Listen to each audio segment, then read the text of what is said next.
Hello everyone. तो unit 1 का lecture number है आज 11, जो कि इस यूनिट का लास्ट लेक्चर होगा और आपका लास्ट ही टॉपिक बचा है solvation energy and solubility of ionic solids. तो आज के इस वीडियो में यानी फर्स्ट पार्ट में हम पढ़ेंगे सॉल्वेशन एनर्जी या हाइड्रेशन एनर्जी क्या होता है, factors affecting of solvation energy के बारे में, और लास्ट में हम पढ़ेंगे applications of solvation energy. Second part में हम देखेंगे, जो इस वीडियो का सेकंड पार्ट होगा उसमें हम पढ़ेंगे सोल्युबिलिटी ऑफ आयनिक सॉलिड्स। अगर सोल्युबिलिटी ऑफ आयनिक सॉलिड इसी वीडियो में जोड़ लेते तो बहुत लंबी वीडियो बन जाती, क्योंकि सोल्युबिलिटी ऑफ आयनिक सॉलिड जो है वो अपने आप में एक कॉम्प्लिकेटेड टॉपिक है। जैसे कि हम जानते हैं कि भाई आयनिक सॉलिड्स की जो सोल्युबिलिटी होती है उसका कोई एक पैरामीटर तो है नहीं जिसके द्वारा हम बता दें सब बातें, सब जानकारी सोल्युबिलिटी ऑफ आयनिक सॉलिड्स पर हम दे दें, क्योंकि आयनिक सॉलिड्स की जो सोल्युबिलिटी होती है वो सेवरल पैरामीटर्स पर, कई पैरामीटर्स पर डिपेंड करती है। लैटिस एनर्जी पर डिपेंड करती है, हाइड्रेशन एनर्जी पर डिपेंड करती है, या सॉल्वेशन एनर्जी पर डिपेंड करती है, पोलराइजेशन पर डिपेंड करती है, पैकिंग पैटर्न पर डिपेंड करती है, एंट्रोपी एटसेट्रा, इतने पर तो ये डिपेंड करती है। तो अपने आप में एक क्या है, कॉम्प्लिकेटेड टॉपिक है। इसीलिए इस टॉपिक के लिए आपको इस वीडियो का एक पार्ट और प्रोवाइड किया जाएगा जो केवल और केवल बात करेगा सोल्युबिलिटी ऑफ आयनिक सॉलिड्स पर। तो आज हम पढ़ लेते हैं सॉल्वेशन ऑफ एनर्जी। तो देखिए, अभी आपको कुछ नोट नहीं करना है, कुछ लिखना नहीं है। आपको किस तरह से लिखना है मैं आपको बताऊंगा। अभी आप समझिए कि सॉल्वेशन एनर्जी या हाइड्रेशन एनर्जी होती क्या है और इसकी डेफिनेशन को हम किस तरह से याद कर पाएंगे, किस तरह से याद रख पाएंगे, आइए समझिए बिल्कुल इजी वे में। देखिए, मैंने माना कि ये कोई हमारे पास जो है गैसियस एनायन है, गैसियस आयन है। हमने क्या मान लिया, मान लो ये क्या है, एक गैसियस आयन है, सही है। मे बी भाई गैसियस कैटायन हो सकता है या फिर गैसियस एनायन हो सकता है, सही। अच्छा, अब देखिए ये आयन है तो इसके चारों तरफ क्या होगा, सोलवेंट का अट्रैक्शन होगा। ये मान लिया सोलवेंट, मेरी बात समझना ध्यान से, ये क्या है, सोलवेंट, क्लियर। अब देखिए ये आपका आयन है और ये कौन है, सोलवेंट है। तो आयन और सोलवेंट के बिटवीन क्या होगी, इंटरैक्शन होगी। आयन और सोलवेंट के बिटवीन क्या होगी, इंटरैक्शन होगी, जिससे क्या फॉर्म होगा, सोलवेटेड आयन, क्लियर। क्या बन जाएगा, सोलवेटेड आयन। मेरी बात ध्यान से समझना, क्या बन जाएगा, सोलवेटेड आयन। तो हम इस प्रोसेस को क्या कह देंगे, सोल्वेशन। क्या कह देंगे, सोल्वेशन। और यहां से एनर्जी रिलीज होगी, एनर्जी रिलीज होगी तो उसे हम कह देंगे सोल्वेशन एनर्जी। तो हमने क्या जाना, हमने ये जाना कि भाई गैसियस कैटायन या गैसियस एनायन और सोलवेंट के बिटवीन इंटरैक्शन से सोलवेटेड आयन बना, और इस प्रोसेस को हमने क्या कहा, सोल्वेशन कहा। और यहां से जो एनर्जी रिलीज हुई तो उसे हमने कह दिया सोल्वेशन एनर्जी, ठीक है। एनर्जी लिख देते हैं यहां पर, एनर्जी, बात समझ में आई, एनर्जी। अब देखो, अगर जो आपका ये सोलवेंट था भाई, ये क्या था, सोलवेंट। अगर ये सोलवेंट आपका कौन है, H2O है, माना मैं यहां लिखता हूं, ये सोलवेंट अगर हमारा क्या है भाई, H2O है, तो हम इस प्रोसेस को कहेंगे हाइड्रेशन। क्या कहेंगे, हाइड्रेशन। और यहां से जो एनर्जी रिलीज होगी, शॉर्ट में लिख रहा हूं, सही है, उसे हम कह देंगे हाइड्रेशन एनर्जी, हाइड्रेशन एनर्जी। बताइए, बात समझ में आ गई कि अगर आपका सोलवेंट कौन है सोलवेंट, वाटर है, H2O है, तो हम इस प्रोसेस को क्या कह देंगे, हाइड्रेशन बोल देंगे। और यहां से जो एनर्जी रिलीज होगी उसको हम कह देंगे हाइड्रेशन एनर्जी। इतनी बात भी कुछ समझ में आ गई। एक बार और समझ लो कि भाई गैसियस कैटायन या गैसियस एनायन और सोलवेंट के बिटवीन जो इंटरैक्शन होती है उससे जो एनर्जी रिलीज होती है हम उसको कहते हैं सोल्वेशन एनर्जी। अगर सोलवेंट आपका कौन है, H2O है, वाटर है, तो वहां से एनर्जी रिलीज होगी तो हम उसको कह देंगे हाइड्रेशन एनर्जी। तो सोल्वेशन एनर्जी क्या है और हाइड्रेशन एनर्जी क्या है, दोनों बातें आपकी समझ में आ गई होंगी। अब आपको किस तरह से नोट करना है, किस तरह से फेयर बनाना है और किस तरह से अपने एग्जाम में लिख कर आना है उसे समझिए। चलिए फिर हेडिंग डालिए ब्लैक पेन से, सोल्वेशन एनर्जी और हाइड्रेशन एनर्जी, और ब्लू पेन से लिखना स्टार्ट करेंगे। The interaction of gaseous cation और gaseous anion with solvent to form solvated ion, this process is known as solvation and released energy is called as solvation energy. देखिए हमने क्या सीखा, हमने सीखा गैसियस कैटायन और गैसियस एनायन का solvent के साथ इंटरैक्शन से क्या बना, सोलवेटेड आयन बना, और इस प्रोसेस को हम जानते हैं सोल्वेशन। और यहाँ से जो एनर्जी रिलीज्ड हुई वो कहलाती है सोल्वेशन एनर्जी। बात समझ में आई। गैसियस कैटायन और गैसियस एनायन की इंटरैक्शन हुई सोलवेंट के साथ, जो बना उसे कह दिया हमने सोलवेटेड आयन, और ये प्रोसेस जानी जाती है सोल्वेशन के नाम से। इसमें जो एनर्जी रिलीज़ हुई है हम उसे कहते हैं सोल्वेशन एनर्जी। अब आगे देखिए, solvation of a solute by water is known as hydration and released energy is called as hydration energy. यहाँ लिखा है किसी सोल्यूट का सोल्वेशन किसके द्वारा कर रहे हैं, वाटर के द्वारा कर रहे हैं, तो हम उसे हाइड्रेशन के नाम से जानते हैं। और यहाँ से जो एनर्जी रिलीज होगी वो कहलाएगी क्या, हाइड्रेशन एनर्जी। मतलब ये है कि जब गैसियस कैटायन या गैसियस एनायन सोलवेंट के साथ इंटरेक्शन कर रहे हैं तो यहाँ पर जो सोलवेंट हमने लिया है वो क्या है, वाटर है, या ऐसे कह देता हूँ। देखिए जब सोलवेंट आपका वाटर हो तो हम सोल्वेशन को क्या कहेंगे, हाइड्रेशन कहेंगे, और रिलीज्ड एनर्जी को क्या कहेंगे, हाइड्रेशन एनर्जी कहेंगे। बात समझ में आ गई। अब देखिए याद रखने वाली बात यह है कि दिस इज़ एक्सोथर्मिक प्रोसेस, कि ये जो है एक्सोथर्मिक प्रोसेस है। मतलब ये हुआ कि यहाँ पर एनर्जी रिलीज़ होती है, यहाँ पर एनर्जी निकलती है, जैसे कि हमने देखो यहाँ पर लिखा भी है। तो ये बात आप याद रखेंगे कि सोल्वेशन एनर्जी या हाइड्रेशन एनर्जी जो है वो एक एक्सोथर्मिक प्रोसेस है। तो ये बात भी आपके समझ में आ गई होगी कि सोल्वेशन एनर्जी और हाइड्रेशन एनर्जी क्या होती है, सोल्वेशन क्या होता है और हाइड्रेशन क्या होता है। देखिए हमने क्या पढ़ा, हमारे पास गैसियस कैटायन या गैसियस एनायन था। ये देखो मैंने आयन लिख दिया, यहाँ पर आप लिख देना एनायन। क्लियर। हमारे पास गैसियस आयन या तो गैसियस कैटायन है या गैसियस एनायन है, और फिर उसकी इंटरेक्शन किससे हो रही है, सॉल्वेंट से हो रही है। तो यहाँ पर क्या बनेगा, सोलवेटेड आयन बनेगा। जब सोलवेटेड आयन बनेगा तो एनर्जी रिलीज़ होगी, तो हम उसे क्या कहेंगे, सोल्वेशन एनर्जी कहेंगे। क्लियर। अगर देखिए एनर्जी को मैं इस तरह से लिखूंगा ना यहाँ पर, तो यहाँ पर देखो प्लस साइन आगा, और अगर मैं डेल्टा एच के रूप में लिखूंगा तो क्या आगा, नेगेटिव साइन आगा। ये तो आप जानते होंगे, और भी बात ध्यान से याद रखना। क्लियर। अब देखिए अब हमारे पास गैसियस आयन है और या तो कैटायन या एनायन। देखो यहाँ भी मैंने आयन लिख दिया, आप यहाँ पर एनायन लिख लेना।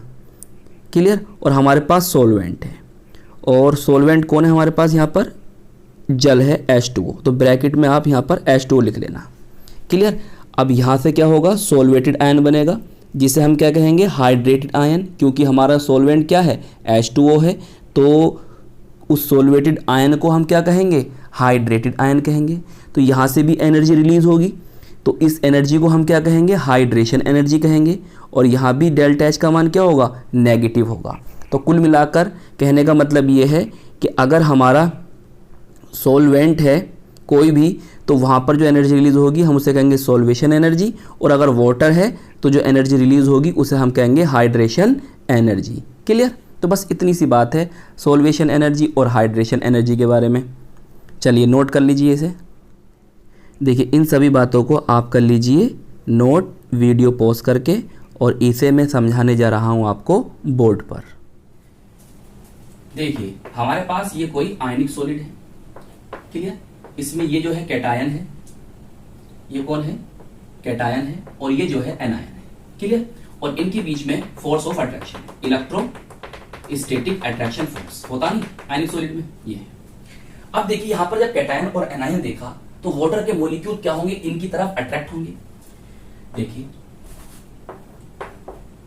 H2, इस पर डेल नेगेटिव होता है, इस पर डेल पॉजिटिव होता है, जैसे कि हम जानते हैं, क्लियर? अब देखो जो ये वाटर का ऑक्सीजन है, इस पर डेल नेगेटिव चार्ज है और इस पर पॉजिटिव चार्ज है, तो ये जो होगा इस वाले कैटायन को अपनी तरफ अट्रैक्ट करेगा। क्या करेगा, अपनी तरफ क्या करेगा, अट्रैक्ट करेगा, ठीक है? तो इसने अपनी तरफ क्या कर लिया, इसको अट्रैक्ट कर लिया। बात समझना ध्यान से, माना इस तरह से उसने इसे अट्रैक्ट कर लिया, इस पर डेल नेगेटिव, इस पर डेल पॉजिटिव, इस पर डेल पॉजिटिव, और ये क्या हो गया, अट्रैक्शन हो रहा है इनके बीच में। अभी मैं बात बताऊंगा, मैं आपको समझाने क्या जा रहा हूं, वैसे आपने नोट तो कर लिया, समझो मेरी बात को। ये नेगेटिव है, ये पॉजिटिव है, ये पॉजिटिव है, और ये नेगेटिव। इस तरह से आपका जो सॉल्वेंट है H2O, उसने इस कैटायन को क्या कर लिया, घेर लिया, क्लियर? अच्छा अब देखो यहां पर, अभी समझते हैं बात को। अब देखिए यहां पर ये कौन है, आपके पास एनायन है, तो यहां पर हाइड्रोजन के पास क्या है, H है जो डेल पॉजिटिव रखता है, और ऑक्सीजन डेल नेगेटिव, और ये डेल पॉजिटिव। तो हाइड्रोजन जो होगा वो इस एनायन को अपनी तरफ अट्रैक्ट करेगा, क्लियर? और इसने इसे कर लिया, खींच लिया। कहां दिखाऊं, कहां दिखाऊं, यहां दिखा देता हूं। देखिए हम छोटा लिख देते हैं, ये एनायन है, और यहां पर कौन आ गया भाई, वाटर के molecule, H positive, del negative, del positive. इसी तरह से हम मान लेते हैं डेल पॉजिटिव, ये इंटरेक्शन हो रहा है, हमें ऐसे यहां दिखा सकते हैं, ठीक है? और ये डेल नेगेटिव और ये डेल पॉजिटिव। अब देखो ये डेल पॉजिटिव ऑक्सीजन, और ये hydrogen del negative, del positive, और यहां पर ये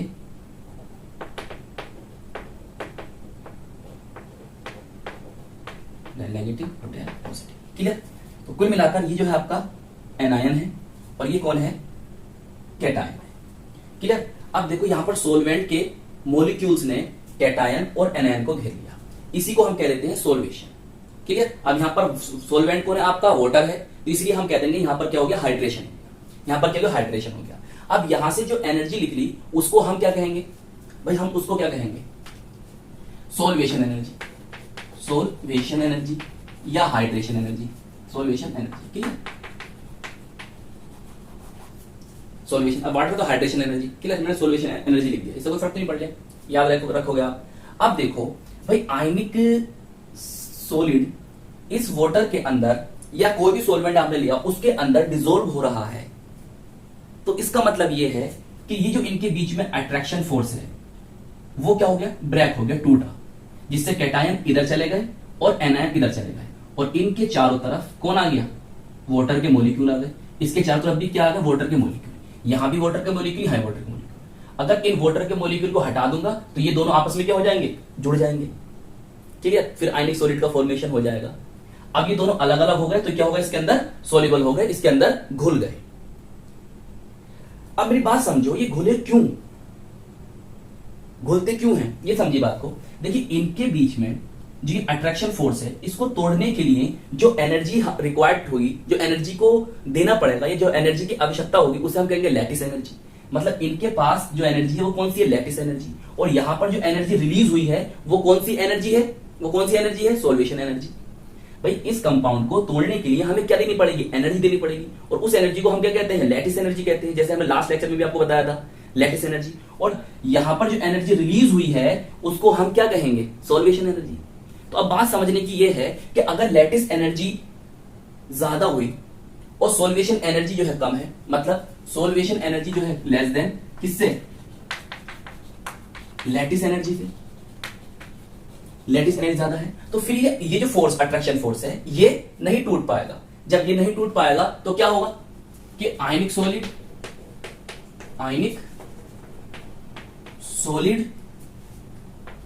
is in soluble in the solvent. बात समझ में आ रही नहीं आती? जब ये अट्रैक्शन फोर्स टूट ही नहीं पाया, मतलब इसकी लैटिस एनर्जी ज्यादा है और सोल्वेशन एनर्जी क्या है, कम है, तो फिर आयनिक सॉलिड जो होगा वो सॉल्वेंट में इनसॉल्युबल होगा, डिसॉल्व नहीं हो पाएगा, घुल नहीं पाएगा। अच्छा, अब दूसरी बात समझो कि भाई सॉल्वेशन एनर्जी या हाइड्रेशन एनर्जी जो है ज्यादा है, ग्रेटर देन किससे, लैटिस एनर्जी से। तो आप देखिए इनके बीच में जो अट्रैक्शन फोर्स है वो क्या होगा, टूट जाएगा। जिससे क्या होगा, जिससे ये होगा कि आयनिक solid is soluble in the solvent. Solvent क्या आपका, वाटर है, तो वाटर लिख सकते हो। ठीक है, ये बात आपको याद रखनी है कि अगर सॉल्वेशन एनर्जी ज्यादा है लैटिस एनर्जी से तो ही आयनिक सॉलिड क्या होगा, सोल्यूबल होगा। क्लियर? इसी तरह से सॉल्वेशन एनर्जी जो है कम है लैटिस एनर्जी से, तो आयनिक सॉलिड जो होगा वो इनसॉल्युबल होगा।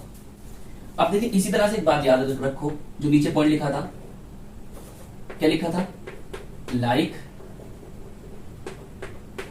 डिसॉल्व लाइक, मतलब जैसा जैसे में घुलता है। अगर आपके पास पोलर सॉल्वेंट है और पोलर ही क्या है, सोल्यूट है, पोलर सॉल्वेंट पोलर ही सोल्यूट है, तो क्या होगा, सोल्यूबल होगा। आपके पास नॉन पोलर सॉल्वेंट है और नॉन पोलर ही क्या है, सोल्यूट है, तो भी क्या होगा, सोल्यूबल होगा, घुल जाएगा सॉल्वेंट में। और अगर आपके पास ऐसा है कि भाई पोलर सॉल्वेंट है मगर नॉन पोलर सोल्यूट है, तो ये नॉन पोलर सोल्यूट इसके अंदर सोल्यूबल नहीं होगा।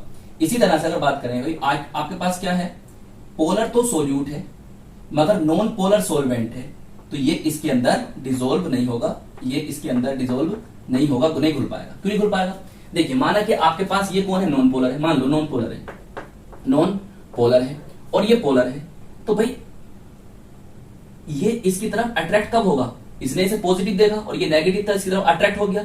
अरे जब नॉन पोलर में डाइपोल बनेंगे ही नहीं तो फिर आयन बनेंगे ही नहीं, तो फिर सोलवेंट के बिटवीन और सोल्यूट के बिटवीन इंटरैक्शन कैसे होगी। जब इंटरैक्शन नहीं होगी तो वो क्या होगा, इनसोल्युबल होगा। यही क्या है, इसका रीजन है। अब आप ब्लैक पेन से हेडिंग डालेंगे factors affecting of solvation energy. Number first heading है हमारी ionic potential of ion. Clear, first heading है, ब्लैक पेन से डालेंगे। देखिए हम जानते हैं आयनिक पोटेंशियल जो होता है वो charge on ion upon radius of ion के इक्वल होता है। जैसे कि हमने आपको पोलराइजिबिलिटी एंड पोलराइजिंग पावर वाले लेक्चर में इस बात को समझाया भी था। अब देखिए यहाँ क्या बात लिख रही है, higher the value of ionic potential of ion. देखिए किसी आयन की आयनिक पोटेंशियल की वैल्यू कैसी है, हायर है, ज़्यादा है, तो क्या होगा, greater will be it's solution energy. तो उस आयन की सोल्वेशन एनर्जी कैसी होगी, ग्रेटर होगी, मतलब ज़्यादा होगी। तो आयनिक पोटेंशियल ज़्यादा तो सोल्वेशन एनर्जी क्या होगी, ज़्यादा होगी। जैसे हम क्या जानते हैं भाई, देखो आयनिक पोटेंशियल जो होता है वो चार्ज के डायरेक्टली प्रोपोर्शनल होता है और रेडियस के इनवर्सली प्रोपोर्शनल होता है।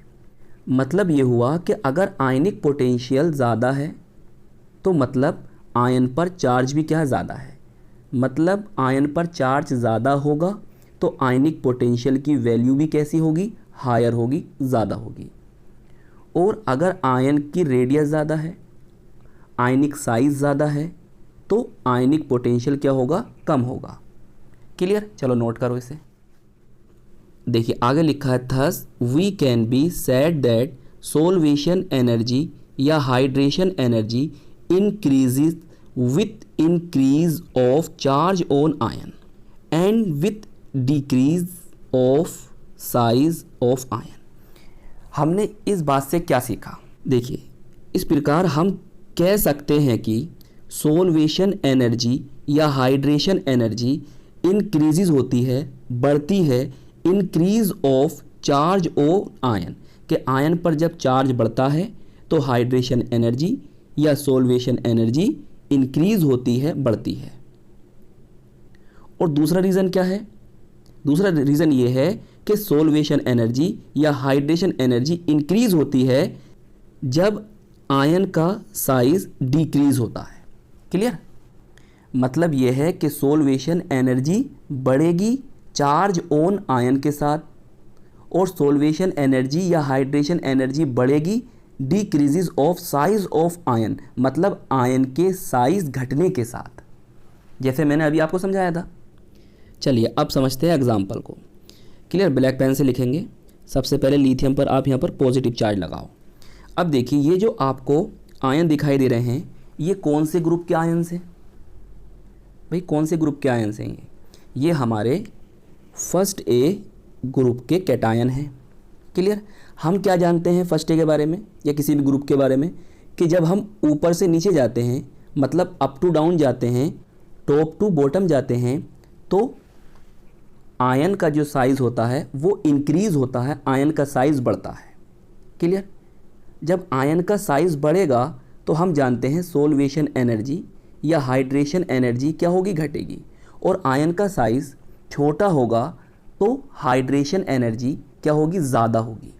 इसीलिए हम देखते हैं कि भाई लिथियम का जो साइज, लिथियम कैटायन है, इसका साइज़ सबसे कम है, और जबकि यहाँ पर देखें सीजियम आयन का साइज़ सबसे ज़्यादा है। इसीलिए लिथियम आयन वाटर के मॉलिक्यूल को ज़्यादा अट्रैक्ट करेगा, तो इसका सोल्वेशन ज़्यादा होगा, इसका हाइड्रेशन ज़्यादा होगा, तो लिथियम आयन की हाइड्रेशन एनर्जी सबसे ज़्यादा होगी।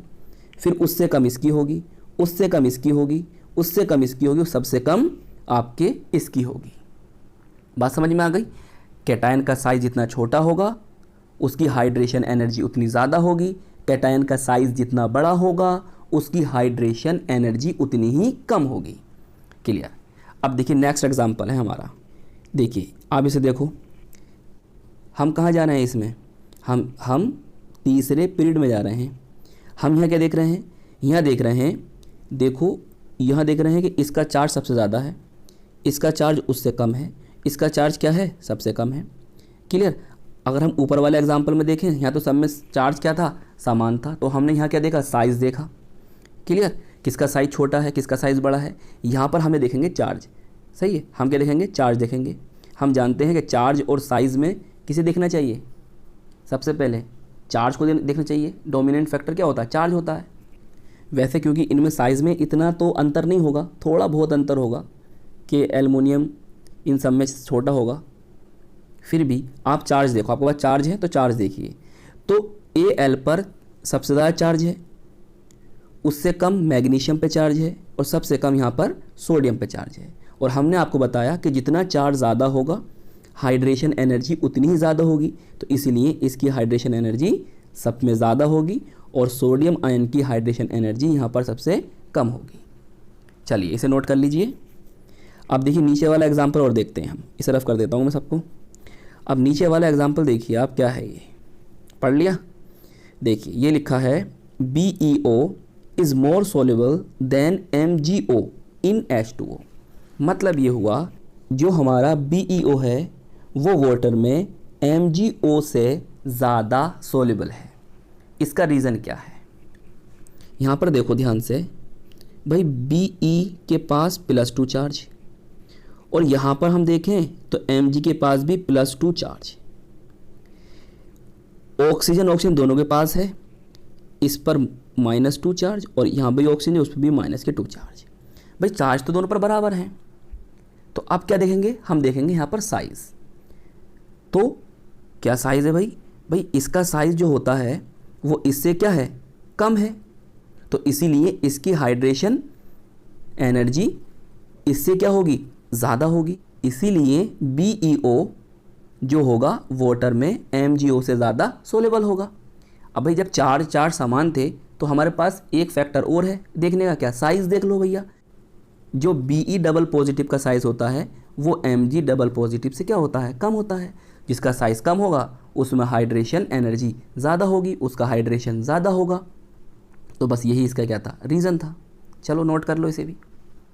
चलिए ब्लैक पेन से हेडिंग डालो, क्या है हमारी डाइपोल मूवमेंट ऑफ सॉल्वेंट। इस पर एक सेपरेट लेक्चर बना चुके हैं और आपके सिलेबस में भी है, प्लेलिस्ट में जाकर आप देखिए, चेक कीजिए प्लेलिस्ट को। ये सेकंड लास्ट लेक्चर है आपका, इसके बाद एक लेक्चर और आएगा और आपका ये यूनिट फिनिश्ड हो जाएगा, फिर हम सेकंड यूनिट में चलेंगे। अब देखिए सोल्वेशन एनर्जी इंक्रीजेस, हमने कोई भी टॉपिक आपका स्किप नहीं करा है, सब के सब टॉपिक कराए हैं। सोल्वेशन एनर्जी इंक्रीजेस, क्या बोले, सोल्वेशन एनर्जी क्या होगी, बढ़ती है। कब बढ़ती है, यदि if solvent has high dipole moment, यदि सोलवेंट का डाइपोल मोमेंट ज़्यादा होगा तो सोल्वेशन एनर्जी भी क्या होगी, ज़्यादा होगी। चलिए देखिए अब हेडिंग डालेंगे पोलराइजेबिलिटी ऑफ सॉल्वेंट्स। देखो पोलराइजेबिलिटी एंड पोलराइजिंग पावर पर भी एक सेपरेट लेक्चर है और आपके सिलेबस में भी है, जिसका लिंक देखो आई बटन में आ रहा होगा और नीचे डिस्क्रिप्शन में है। चैनल पर जाओ और प्लेलिस्ट को विजिट करो, वहाँ से नोट्स बनाओ अपने। देखिए if solvent has high polarisability, अगर सॉल्वेंट हाई पोलराइजेबिलिटी रखता है या पोलराइजेशन रखता है, ये भी लिख सकते हो, तो solvation energy will be high, तो सोल्वेशन एनर्जी क्या होगी, ज़्यादा होगी। फोर्थ हेडिंग डालेंगे dielectric constant of solvent, लिखेंगे ब्लू पेन से, which solvents have high dielectric constant so dissolving power of solvents will be high. क्या कह रहे हैं ये कह रहे हैं कि जिन सॉल्वेंट की डाई इलेक्ट्रिक कांस्टेंट वैल्यू क्या कैसी होती है, ज़्यादा होती है, हाई होती है, तो उनके डिजोल्विंग करने की पावर भी हाई होती है। मतलब जिसका डाई इलेक्ट्रिक कांस्टेंट ज़्यादा होगा सॉल्वेंट का, उसकी पावर भी डिजोल्विंग करने की सोल्यूट को ज़्यादा होगी। चलिए नोट करें इसे। चलिए फिफ्थ हेडिंग डालिए ब्लैक पेन से, variation in the periodic table, और लिखना स्टार्ट करेंगे। इसे भी ब्लैक पेन से डालेंगे और लिखना स्टार्ट करेंगे। क्या लिखेंगे भाई, in a group ionic radius increases, ionic radius क्या होगी, बढ़ती है, on moving up to down in a group, किसी ग्रुप में जब हम ऊपर से नीचे जाते हैं, मूव करते हैं, तो आयनिक रेडियस बढ़ती है। Due to nuclear attraction force decreases, nuclear attraction force के डिक्रीजेस होने से। नहीं बात समझ में आई? बात ये कह रहे हैं कि भाई आयनिक रेडियस ग्रुप में ऊपर से नीचे जाने पर, अप टू डाउन जाने पर बढ़ती क्यों है, क्योंकि न्यूक्लियर अट्रैक्शन फोर्स डिक्रीजेस होता है, मतलब न्यूक्लियर अट्रैक्शन फोर्स कम होता है। सो हाइड्रेशन एनर्जी डिक्रीजेस, तो हाइड्रेशन एनर्जी क्या होगी, कम हो जाएगी, क्योंकि हाइड्रेशन एनर्जी को क्या चाहिए, साइज कम चाहिए, मगर अप टू डाउन जाने पर, ऊपर से नीचे जाने पर साइज क्या हो रहा है, बढ़ रहा है। क्लियर? अब देखिए एग्जांपल ये मैंने आपको समझाया ही था, लिख लीजिए अपने पास, और यहाँ पर ना पॉजिटिव चार्ज लगा लेना, वहाँ भी लिखना भूल गया, यहाँ भी। चलिए अब देखिए इन ए पीरियड, अब किसी हम पीरियड की बात करें तो भाई क्या कह रहे हैं ये, on moving left to right, जब हम लेफ्ट से राइट जा रहे हैं, इन ए पीरियड, किसी भी पीरियड में, तो ionic radius decreases, ionic radius क्या हो जाती है, घट जाती है। Due to nuclear attraction force increases, क्योंकि न्यूक्लियर अट्रैक्शन फोर्स क्या हो जाता है, बढ़ जाता है। ड्यू टू का मतलब होता है के कारण, न्यूक्लियर अट्रैक्शन फोर्स बढ़ने के कारण आयनिक रेडियस क्या हो जाती है, घट जाती है। जब आयनिक रेडियस घट गई तो क्या होगा, साइज कम हो जाएगा। जब साइज कम होगा तो क्या होगा, क्या होगा, हाइड्रेशन एनर्जी बढ़ जाएगी। घुमा फिराकर बात वही है, आपको आयन का साइज कम करना है या चार्ज ज़्यादा करना है, तो हाइड्रेशन एनर्जी बढ़ेगी। समझाया था मैंने आपको, चलिए नोट कर दो इसे भी। अब देखिए हेडिंग डालेंगे ब्लैक पेन से, एप्लीकेशंस ऑफ सॉल्वेशन एनर्जी या hydration energy. Clear. First heading क्या है हमारी, फर्स्ट हेडिंग है हमारी हाइड्रेटेड रेडियस। सर ये क्या होती है, अभी समझेंगे, पहले पढ़ लेते हैं। Small ion in size, ion कैसा है, छोटा है, स्मॉल है। एक्सेप्ट करता है, अट्रैक्ट करता है, अपनी तरफ खींचता है। किसे खींचता है, a large number of water molecule, ज़्यादा से ज़्यादा वाटर मॉलिक्यूल को वो आयन अपनी तरफ अट्रैक्ट करेगा जिस आयन का साइज कैसा होगा, छोटा होगा। ऐसा करने से क्या होगा सर, समझिए। So it's hydration energy is more, तो उसकी हाइड्रेशन एनर्जी बढ़ेगी। जितना आयन वाटर के मॉलिक्यूल को अपनी तरफ अट्रैक्ट करेगा तो उसकी हाइड्रेशन एनर्जी उतनी ही ज़्यादा होती चली जाएगी। जब हाइड्रेशन एनर्जी ज़्यादा होगी मतलब ये है कि उस कैटायन से वाटर के मॉलिक्यूल ज़्यादा से ज़्यादा जुड़ रहे हैं, तो क्या होगा, विथ हाइड्रेटेड रेडियस, तो उसकी हाइड्रेटेड रेडियस क्या होगी, इंक्रीज होती चली जाएगी। बात समझ में आ रही है, मतलब आयन का साइज छोटा होगा तो उसकी हाइड्रेशन एनर्जी ज़्यादा होगी और उसका हाइड्रेटेड रेडियस क्या हो जाएगी, ज़्यादा हो जाएगी। अभी समझेंगे और पढ़ लेते हैं। दिस मीन्स दैट, इसका मतलब ये है कि along a period hydrated radius increases. अभी बताया था कि जब हम लेफ्ट टू राइट जाएंगे तो आयन का साइज कैसा होगा, छोटा होगा। And down A group hydrated radius decreases, सही है। जब हम ग्रुप में ऊपर से नीचे जाएंगे तो हाइड्रेशन एनर्जी की वैल्यू क्या होगी, कम होगी। जब एनर्जी की वैल्यू कम होगी तो हाइड्रेटेड रेडियस भी क्या होगा, कम होगा। चलिए अब इस बात को समझते हैं। अब देखिए समझिए कि हाइड्रेटेड रेडियस क्या है। अब बहुत ध्यान समझेंगे, भाई हमें क्या दिखाई दे रहा है, हमें यहाँ पर सर कैटायन दिखाई दे रहा है और इस कैटायन के चारों तरफ क्या है, वाटर के मॉलिक्यूल अट्रैक्ट हो रहे हैं। क्लियर। अब मैंने क्या करा, जहाँ तक अट्रैक्ट हो रहे हैं उसके चारों तरफ एक हाइपोथेटिकल स्फीयर को बना दिया। बताइए यहाँ तक बात सही है, जहाँ तक अट्रैक्शन हो रहा था उसके चारों तरफ मैंने क्या करा, एक हाइपोथेटिकल स्फीयर को बना दिया। तो बस अब कैटायन के सेंटर से लेकर उस हाइपोथेटिकल स्फीयर तक, जो कि जहाँ तक अट्रैक्शन हो रहा है, उस आखिरी मॉलिक्यूल तक वाटर के जो डिस्टेंस है वो क्या कहलाएगी, हाइड्रेटेड रेडियस कहलाएगी। बस सिंपल था ना। क्या होती है हाइड्रेटेड रेडियस, समझ में आ गई। जितना छोटा कैटायन होगा उतनी ही ज़्यादा होगा क्या, हाइड्रेटेड रेडियस। मतलब आगे समझो एग्जांपल से। देखो ये आपका एग्जांपल है, बहुत ध्यान समझना, सब बात क्लियर हो जाएगी इसे देखकर। देखिए ये आयन है, ये रेडियस है पिकोमीटर में, ये हाइड्रेटेड आयन है और ये क्या है भाई, हाइड्रेटेड रेडियस, पीएम बोले तो पिकोमीटर। अब देखिए आपके पास आयन कौन है, सोडियम आयन, आपके पास पोटेशियम आयन। क्लियर। अब देखो इनकी गैसेस स्टेट में जो रेडियस है सोडियम की 160 है और इसकी कितनी है, 152 है पिकोमीटर में। क्लियर। अब देखिए जो सोडियम आयन है वो अपने चारों तरफ कितने वाटर के मॉलिक्यूल रख रहा है, 13। क्लियर। मतलब ये सोडियम का क्या है, हाइड्रेटेड आयन है, तो सोडियम के चारों तरफ कितने वाटर के मॉलिक्यूल हैं, 13। अब वही देखो पोटेशियम के चारों तरफ कितने हैं, ओनली 7। मतलब सोडियम के चारों तरफ क्या हो रहा है, ज़्यादा वाटर के मॉलिक्यूल अट्रैक्ट होंगे, जबकि पोटेशियम आयन के चारों तरफ वाटर के मॉलिक्यूल कम अट्रैक्ट हो रहे हैं। अट्रैक्ट करेगा तो सोडियम ने काम वो करा, पोटेशियम ने इतना नहीं करा, क्योंकि पोटेशियम आयन का साइज जो है वो सोडियम आयन से ज़्यादा होता है।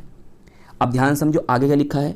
आगे हमने लिखा भाई, यहाँ पर देख रहे हो आप कि जब हाइड्रेटेड रेडियस की बात आई तो सोडियम वाली कितनी हो गई, 276, और पोटेशियम आयन वाली क्या हो गई, 232।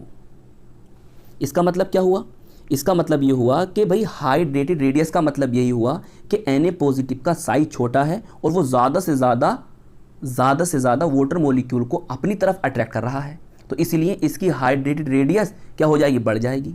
जबकि पोटेशियम क्या कर रहा है, उसकी तुलना में कम कर रहा है। तो कुल मिलाकर बात समझ में ये आती है सर, जिसकी रेडियस कम होगा उसकी हाइड्रेटेड रेडियस ज़्यादा होगी, जिसकी रेडियस सर ज़्यादा होगी उसकी हाइड्रेटेड रेडियस कम होगी। क्लियर? तो आयनिक रेडियस ज़्यादा तो हाइड्रेटेड रेडियस क्या? कम। तो आयनिक रेडियस कम तो हाइड्रेटेड रेडियस ज़्यादा। एक दूसरे के समझ लो इन्वर्सली प्रोपोर्शनल हैं। देखिए जितनी बातें हमने पढ़ी मैंने उसको इस तरह से लिख दी जो नीचे आपको दिखाई दे रहा है। क्लियर? आप चाहो तो इसे थ्योरी बनाकर लिख लेना, एग्जाम में जैसे लिख कर आना आपको।